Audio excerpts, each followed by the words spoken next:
سب سے آخری میں جو آیت نازل ہوئی کہ الیوم اکملت لکم دینکم واتممت علیکم نعمتی ورضیت لکم الاسلام دینا، کہ اے نبی آپ کی انتقال سے 83 دن 83 ڈیز پہلے یہ آیت نازل ہوئی کہ اے نبی دین مکمل ہو چکا ہے، اللہ کی نعمتیں پوری ہو چکی ہیں اور دین اسلام آپ سے خوش ہے۔ تو پتہ یہ چلا کہ جو قومیں پڑھتی ہیں، لکھتی ہیں، تعلیم میں آگے بڑھتی ہیں، وہ قوم ترقیاں کرتی ہیں۔ کوئی ضروری نہیں ہے کہ آدمی پڑھ لکھ کے نوکری اور سروس کی تلاش میں لگ جائے۔ اگر ایک پڑھا لکھا انسان کوئی بزنس یا کاروبار بھی کرتا ہے تو بہت اچھے ڈھنگ سے کرے گا، وہ بہت سلیقے سے کرے گا، بہت ہنرمندی سے اور صلاحیت سے کرے گا۔ اور بے پڑھا لکھا انسان بہت پیسہ ہے لیکن پیسے کا صحیح استعمال اس کو نہیں آتا۔ بتانے کا مقصد میرے صرف یہ ہے کہ اپنے بچوں کو، اپنی بچیوں کو تعلیم سے جوڑا جائے، اس پر پوری محنت اور انرجی لگائی جائے۔ چاہے ایک دن گوشت کھایا جائے، ایک دن دال کھائی جائے، ایک وقت گوشت کھایا جائے، لیکن تعلیم کے معاملے میں بالکل پیچھے نہ ہٹا جائے۔ جتنی تعلیم بچہ لے سکتا ہو، دے سکتے ہو، دلا سکتے ہو، اس میں کوئی کسر نہ چھوڑی جائے۔ حجاج بن یوسف ایک بادشاہ گزرا ہے، بڑا شفاف بھی تھا، ظالم بھی تھا، 2 بادشاہ گزرے ہیں۔ حجاج بن یوسف نے یہ اعلان کر دیا تھا اپنے ملک میں کہ جو لڑکا نشے کی حالت میں رات میں ملے گا اس کے سر قلم کر دیا جائے گا، گردنیں مار دی جائیں گی۔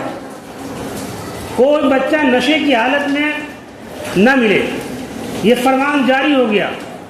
رات میں ان کی پولیس گشت کرتی تھی، ڈھونڈتی تھی، 3 نوجوان لڑکوں کو پکڑا، 3 نوجوان کو بالکل نشے کی میں بالکل مست تھے۔ ان لڑکوں نے سوچا کہ اب تو میرا سر قلم ہو جائے گا، میری گردن مار دی جائے گی کیونکہ میں نشے کی حالت میں ہوں، یہ فرمان ہے۔ تو بادشاہ وہ پولیس والے نے پوچھا کہ من انت، تم کون ہو بھائی؟ کہا انا ابن من دانت الرقاب لهم من بین مخزومیہ و ہاشمیہ یاتی بالرغم وہی ساغرۃ یاخذ من مالیہ و دمیہ، کہ میں ایسے شخص کا بیٹا ہوں۔ دیکھیے بات کرنے کا انداز، کہنے مقصد یہ ہے۔ ان لڑکوں سے پوچھا تم کون ہو؟ تو اس لڑکے نے بڑے بے باکی کے ساتھ اور بڑی دلیری کے ساتھ یہ کہا کہ میں ایسے شخص کا بیٹا ہوں جن کے سامنے لوگ جب جاتے ہیں تو گردنیں جھکا لیتے ہیں، جن کے سامنے لوگ جاتے ہیں تو گردنیں جھکا لیتے ہیں، مال بھی لیتا ہوں، خون بھی لیتا ہوں۔ پولیس والے نے کہا تو بہت بڑے باپ کا بیٹا ہوگا، اگر اس کی گردن مار دیں گی تو ہماری خیر نہیں ہے۔ حراست میں لے لیا، گرفتار کر لیا۔ تو چلو ٹھیک ہے۔ پھر پوچھا من انت، تم کون ہو بھائی؟ کہا میں ایسے شخص کا بیٹا ہوں جس کے پاس سڑکوں کے حساب سے مال آتا ہے اور جاتا ہے۔ روزانہ میرے باپ کے پاس سڑکوں کے حساب سے مال آتا ہے اور جاتا ہے۔ تو یہ بھی بڑے باپ کا بیٹا ہے، تم بھی کنارے ہو جاؤ بھائی۔ من انت، تم کون ہو؟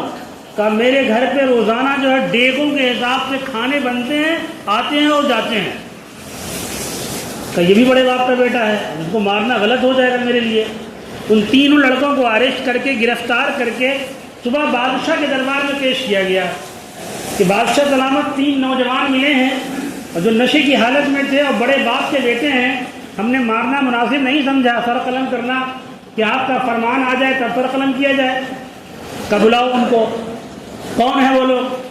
جب بلایا گیا تو کہا بھائی تم کون ہو بھائی؟ تو اس نے وہی بات کہی اپنی۔ پھر اس کا ٹرانسلیٹ کیا، ترجمانی کی کہ میں ایک نائی کا بیٹا ہوں، میرے باپ سر بال کاٹتے ہیں، نائی کی دکان ہے، اور نائی کی دکان پر جو اچھے بھلے جو بھی جائے گا وہ سر جھکا کے بال کٹوائے گا، سر اٹھا کے تو بال کو کٹوائے گا نہیں۔ تو نائی کی میں سریں جھکی ہوتی ہیں، کہیں اگر کٹ پٹ جائے تو بھی آدمی کچھ بولتا نہیں ہے، خون بھی بہہ جاتا ہے، بعد میں بال کاٹنے کے بعد پیسے بھی لیتے ہیں اس سے۔ تو کہا میں ایسے شخص کا بیٹا ہوں جس کے سامنے گردنیں جھکی ہوتی ہیں، مال بھی لیتا ہوں اور خون بھی لیتا ہوں۔ بادشاہ نے کہا ٹھیک ہے بیٹھ جاؤ۔ دوسرے کو بلایا بھائی تم کون ہو بھائی؟